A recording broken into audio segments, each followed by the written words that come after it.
Everybody, it's Ron Bruno with Guaranteed Rate. I'm just coming back from previewing open houses in the South Lake area.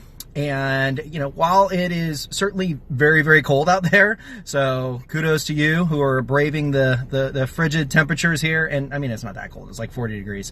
But it was cold earlier this morning. Anyways, so yeah, it's cold out there, but the home buying season is starting to heat up.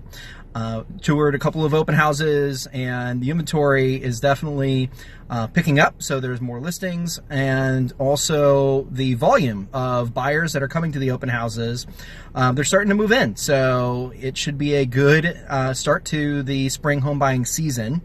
Something I was thinking of is, first of all, if you are hosting an open house, there's kind of two different types of open houses. Number one, it could be your listing. So that's number one. Or you could be an agent and you're hosting the open house on their behalf. So you're using the open house, you're leveraging the open house as a way to pick up buyers.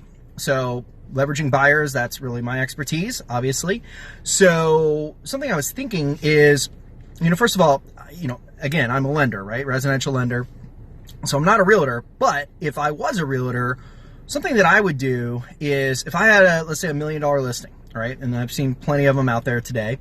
I've got the $1 million listing, and I know that the types of buyers that are going to be coming in, they're going to be looking at homes in all different types of price ranges, right? So they may have seen the open house. Maybe they saw that it was $1 million. Maybe they didn't. Maybe they just saw your sign, right?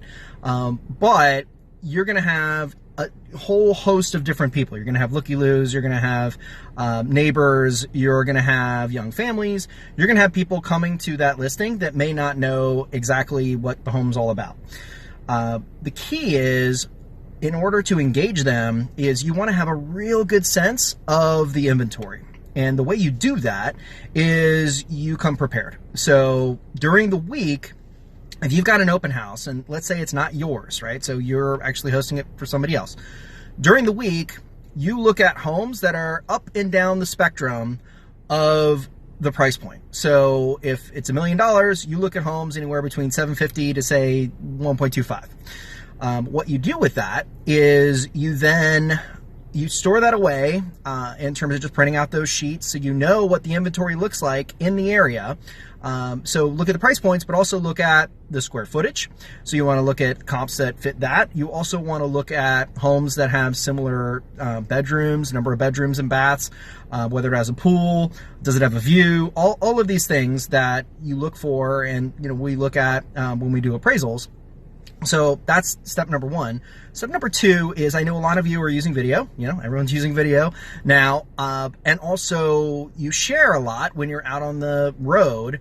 Well, how cool would it be if you start documenting what you're seeing, right? So you're out there and you're looking at all of the inventory that's out there.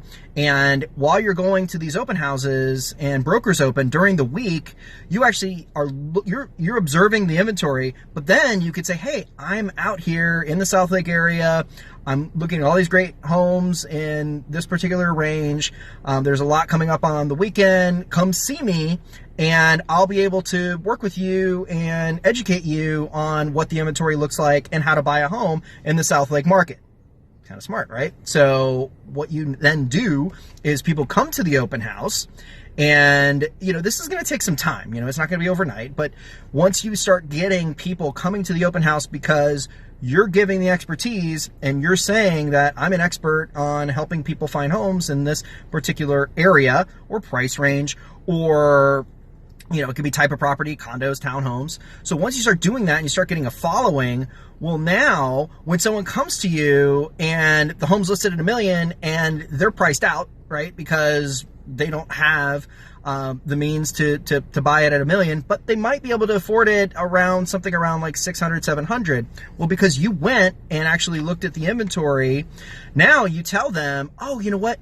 Actually, we've got a great home. I already previewed it. I know the listing agent. Why don't I give them a call, right? So I'll go ahead. I'll set up the appointment, and we'll go over there together.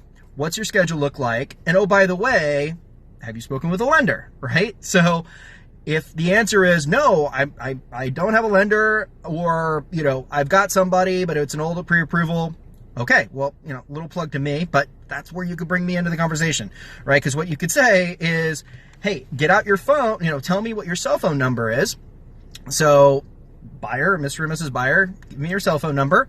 You type that into my app, right? So I have a way you can actually download my app. So you type that in, and then you hit share this app. And then once they get it, then you show them how they can apply. There's a little apply now button right there on the app. So they click the apply now button, and now you've got a listing, you've got an appointment to go preview that particular property with your new buyer, and they're pre-approved. Not bad. Anyways, hope you guys have a great weekend. Hope you enjoyed this tip. And yeah, keep me in mind. Happy to help you guys. Take care.